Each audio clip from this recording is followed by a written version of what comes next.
I'm not ready for this. Whatever this is. What is this? Here's what this is. Out in the hallway, Jude had asked about Edi's treatment. "Isn't she supposed to get her infusion today?" he'd said. And the nurse had said cheerfully, "Nope, we're all done with that." And so it seemed we were. Nobody exactly talked to us about this decision. It was like it had already happened, in some other time and place. You order a burger and the kitchen makes an executive decision in the back. "We're out of burgers," your server says. "There's just this plate of nothing with a side of morphine and grief." Ellen, the social worker, had taken Jude and me into her office to give us a make the most of her remaining days talk, while simultaneously clarifying that this most making would need to happen not there. We were confused.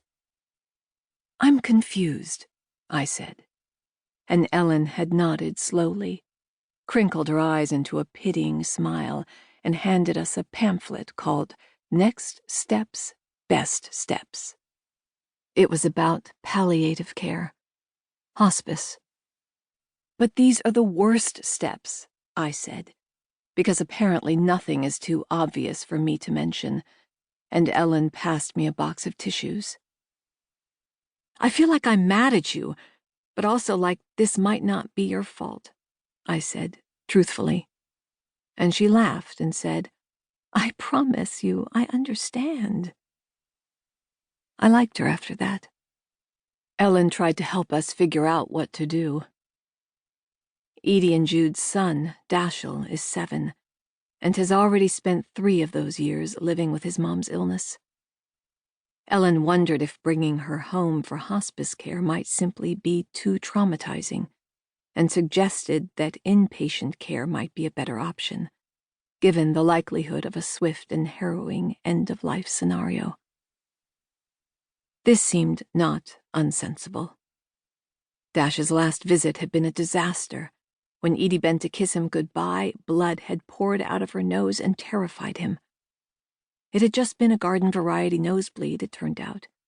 But Dash, already fragile, was stained. Literally stained. Figuratively scarred. "You might even have him say goodbye to her sooner than later," Ellen offered, "so that he isn't worrying about when it's coming." "When what's coming?" I said. The inevitability of Edi's death was like a crumpled dollar bill my brain kept spitting back out. "Sorry," I said a second later. "I understand." We called the recommended hospices from the hospital lobby, but they all had a wait list. "A wait list?" Jude had said. "Do they understand the premise of hospice?" We pictured an intake coordinator making endless calls, crossing name after name off her list. Yes, I see. Maybe next time." "Sloane says she's got to be out by tomorrow midday," Jude said, and passed me the cigarette we were splitting. We were not the only people huddled in our puffy jackets outside the famous cancer hospital, exhaling our stupidly robust good health away into the January cold, where clouds of smoke should have been gathering to form the words, "We're so fucked." "There's a hospice up by us," I said. And Jude looked at me unblinkingly for a few beats. "I live in western Massachusetts." He ground the butt under his heel, picked it up, and tossed it into a trash can. "It's nice," I said. "I've visited people there. It's an actual house." "And?" he said. I didn't know. "I don't know," I said. "Would that be crazy? To bring her up there? I mean, they're saying a week or 2, maybe even less." "What would we do?"